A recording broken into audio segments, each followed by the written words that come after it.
Media సోదరులందరికీ శుభోదయం. మరి ఇక్కడ మన ఉమ్మడి కుటుంబ నాయకులు కార్యకర్తలు అందరం కూడా మరి పల్నాడు జిల్లా ముఖద్వారం నర్సరావుపేట పోలీస్ పెరేడ్ గ్రౌండ్స్లో పర్యవేక్షణ చేస్తూ ఉన్నాము.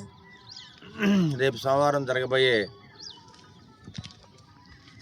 ఉమ్మడి కూటమి పరిపాలన 2 సంవత్సరాలు పూర్తయిన సందర్భంగా విజయోత్సవ ర్యాలీ చేసుకుంటూ మరి ఈ కార్యక్రమానికి మన ప్రీతమ నేత నారా చంద్రబాబు నాయుడు ముఖ్యమంత్రిగా, అదేవిధంగా పవన్ కళ్యాణ్ గారు డిప్యూటీ సీఎంగా ఈ 2 సంవత్సరాల పరిపాలనలో మనం ఏమేమి విజయాలు సాధించాము, మరి ఎవరెవరికి వ్యవస్థలన్నింటినీ కూడా ఏ విధంగా మనం అండగా ఉన్నామని చెప్పి సమీక్ష చేసుకొని మనం చేసిన కార్యక్రమాలని ప్రజల్లో తీసుకెళ్ళడానికి మరి పల్నాడు జిల్లా ముఖద్వారం నర్సరావుపేటలో పోలీస్ పెరేడ్ గ్రౌండ్స్లో సోమవారం పూట ఉదయం 10ంటికి అంటే అనగా 15వ తేదీన మరి అన్ని పార్టీ నాయకులు కార్యకర్తలు, ఉమ్మడి కుటుంబ నాయకులు కార్యకర్తలు, అదేవిధంగా మరి అన్ని గ్రామ ప్రజలు అందరూ కూడా ఈ కార్యక్రమాన్ని హాజరై వేలాదిగా పాల్గొని దాదాపు 10,000 మంది నుంచి 15,000 మంది దాకా ఈ కార్యక్రమాన్ని హాజరవుతారు. కాబట్టి ఈ కార్యక్రమాన్ని విజయవంతం చేయడానికి మేము వాళ్ళ పోలీస్ పెరేడ్ గ్రౌండ్కి రావడం జరిగింది. పర్యవేక్షిస్తూ ఉన్నాము.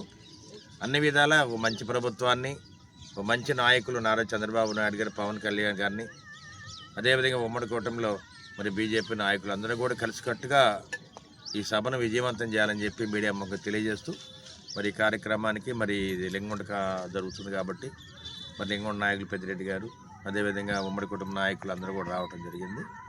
ఈ కార్యక్రమాన్ని విజయవంతం చేసే బాధ్యత నర్సరావుపేట అసెంబ్లీ సెగ్మెంట్లో మేము తీసుకుంటామని చెప్పి మీడియా ముఖంగా తెలియజేస్తూ మరొకసారి పల్నాడు జిల్లా ఎంపీ గారికి, ఎమ్మెల్యేలకు, ఇన్ఛార్జ్ మినిస్టర్ గారికి, అదేవిధంగా నర్సరావుపేట అబ్జర్వర్ కోవలమూడి నాని గారికి మేము ధన్యవాదాలు తెలియజేస్తున్నాము.